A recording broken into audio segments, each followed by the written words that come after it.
मध्य प्रदेश की राजधानी भोपाल से सटे रायसेन में राष्ट्रीय बाल अधिकार संरक्षण आयोग ने छापा मारा है और इसमें बड़ी संख्या में जो बाल श्रमिक है उन्हें रिहा कराया है, आजाद कराया है। प्रियांक कानून को जो राष्ट्रीय अध्यक्ष हैं वो इस वक्त हमारे साथ मौजूद हैं, क्योंकि अब इसमें कई नए मोड़ भी सामने आ रहे हैं। आरोप ये भी लगाए जा रहे हैं कि जिन बच्चों को आजाद कराया गया था, जिन बाल श्रमिकों को आजाद कराया गया था, उनमें से करीब 39 जो बाल श्रमिक हैं वो गायब हो गए हैं रातों रात। हमारे साथ प्रियांक कानून को मौजूद है इस पर बात करने के लिए। प्रियांक जी, सबसे पहले तो ये जो कार्रवाई आपने की, कितनी फैक्ट्रियों में छापे मारे गए थे, कुल कितने बाल श्रमिक जो हैं वो आपकी नजर में आए थे? हमको बचपन बचाओ आंदोलन नाम के एक एनजीओ से शिकायत प्राप्त हुई थी कि मध्य प्रदेश के रायसेन में सोम डिस्टिलरी नाम की एक शराब फैक्ट्री है, वहां पे बच्चों से शराब बनवाने का काम करवाया जाता है।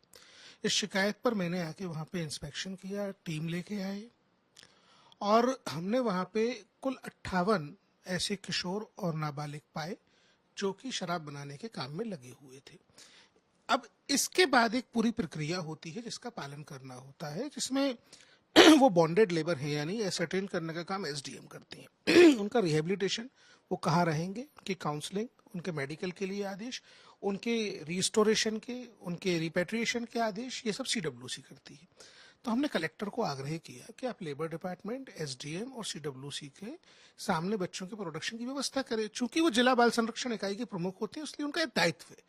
कलेक्टर ने हमको बताया कि ये जिला मुख्यालय से 20 किलोमीटर दूर है, आप बच्चों को लेकर के यहाँ मत आइए, हम एसडीएम को और सीडब्ल्यूसी को वहां भेज रहे हैं। सीडब्ल्यूसी आई, सीडब्ल्यूसी के चेयरपर्सन और मेंबर आए एक। सीडब्ल्यूसी में 3 मेंबर्स के साथ जब कोरम होता है तभी वो कोई आदेश कर सकता है। तो सीडब्ल्यूसी वाज हेल्पलेस, वो कुछ भी नहीं कर सकता था। जो चेयरपर्सन थे वो बैठे रहे, एसडीएम आया ही नहीं। हमने 3:30 बजे पुलिस को एक पूरा डिटेल लिख के दिया और उनको बताया कि आप एसडीएम और सीडब्ल्यूसी के सामने बच्चों को प्रस्तुत करिए। हमने उनको सारी जानकारी दे दी, हमने उनको किन किन धाराओं का उल्लंघन है ये भी बता दिया। एसडीएम ने पुलिस को ये कह के रोका कि जब वो आके एसर्टेन कर लेंगे तो बॉन्डेड लेबर की सेक्शन लगने हैं या नहीं, तब लग जाएगी। तो ये सामान्य बात थी, टेक्निकल बात थी। हमने कहा ठीक है, उनको आ जाने दीजिए। और हम वहां से डीपीओ, पुलिस, श्रम विभाग और सीडब्ल्यूसी चेयरपर्सन के पास बच्चों को छोड़ करके जो है अपना, हमारा इतना ही काम होता है, इसको तो हमारा काम नहीं होता, आ गए। हमको ये पता चला रात में कि वहां से 39 बच्चे जो हैं, जो लड़के थे, वो गायब कर दिए गए। हम जब वापस, ये जानकर, ये शॉकिंग न्यूज थी, जब वहां पहुंचे तो पता चला कि एसडीएम ने 1:30 बजे से लेकर के 7 बजे तक टाइम पास किया। वो 7 बजे वहां पहुंचे। 5 घंटे से ज्यादा बीत जाने के बाद जब अंधेरा हो गया, जब बच्चों के भागने की व्यवस्था हो गई, बच्चों को किडनैप करने की व्यवस्था हो गई, बच्चों को एबडक्ट करने की व्यवस्था हो गई, जो भी बच्चों के साथ हुआ अभी तो हमको पता भी नहीं बच्चे कहाँ। अभी तक जानकारी बच्चों की कोई जानकारी नहीं। यहाँ ये एसओपी इसलिए बनाई गई है, ये आपके दर्शकों को मैं बताना चाहूंगा कि बच्चों का स्वभाव बहुत कोमल होता है, मन बहुत कोमल होता है। और ये देखिए, जितने भी बच्चे बाल श्रम में होते हैं गरीब होते हैं। इन गरीब बच्चों को ये लगता है जो रोटी खिला रहा है वो उनका सबसे बड़ा खेवनहार है और वो उसके प्रति लॉयल होते हैं। इसलिए वहां पे उनको बड़े मनोवैज्ञानिक ढंग से पूछना पड़ता है कि भाई आप कब आते थे, कैसे आते थे। बच्चों ने हमको बताया उन्हें स्कूल बस में बिठा के लाया जाता था। उनमें से कुछ बच्चों के नाम इसी सोम ग्रुप ने अपने ही एक स्कूल में लिख रखे हैं। इनका एक आश्रम भी चलता है, अंदेशा है कुछ बच्चों को आश्रम में भी रखा गया होगा। ये ट्रैफिकिंग का मामला था, ये बॉन्डेड लेबर का मामला था। लेकिन अनफॉर्चुनेट ये है कि एडीएम आई 7 घंटे बाद, एसडीएम आया 5 घंटे बाद, तब तक बच्चे वहां से गायब कर दिए गए। पुलिस ने एक एफआईआर दर्ज की जिसमें उन्होंने एक भी सेक्शन ऐसा नहीं लगाया जो नॉन अवेलेबल होता, क्योंकि जुवेनाइल जस्टिस एक्ट का सेक्शन 78 साफ साफ बोलता है कि बच्चों को मादक पदार्थ बनाने के, बेचने के काम में उपयोग नहीं किया जाएगा। ये 78 7 साल की सजा का प्रावधान करता है, नॉन अवेलेबल ऑफेंस से अर्थदंड लगाता है।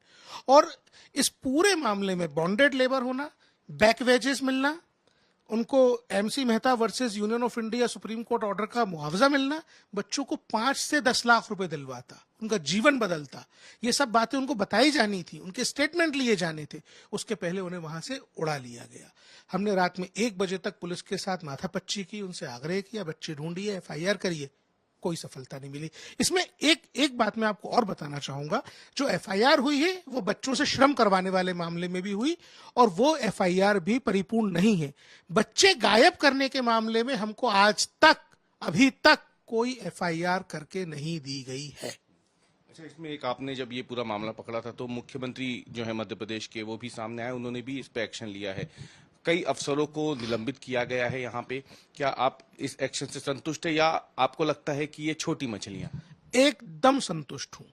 देखिए, माननीय मुख्यमंत्री महोदय ने जिस अधिकारी को सस्पेंड किया, वो अधिकारी का कंडक्ट क्या था? उस अधिकारी का दफ्तर इसी परिसर में था। उसके दफ्तर में जो सीसीटीवी कैमरा लगा था, उस कैमरे में बच्चे काम करते हुए दिखते थे, ये मैंने खुद देखा।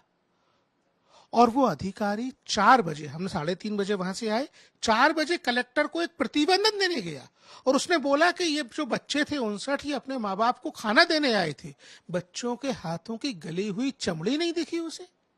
झूठ बोल रहा था। मुख्यमंत्री जी ने उसके साथ जो किया एकदम ठीक किया।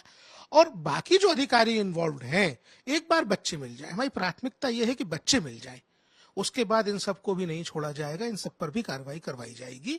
मैंने वहां के स्थानीय सांसद जो केंद्रीय मंत्री हैं, शिवराज जी हैं, उनसे समय मांगा है। उनके पास जाऊंगा, उनको बताऊंगा कि भांजे भांजियों के साथ किस प्रकार का दुराचार उनके क्षेत्र में किया गया है। मुझे उनसे भी उम्मीद है कि सख्त कार्रवाई करवाएंगे।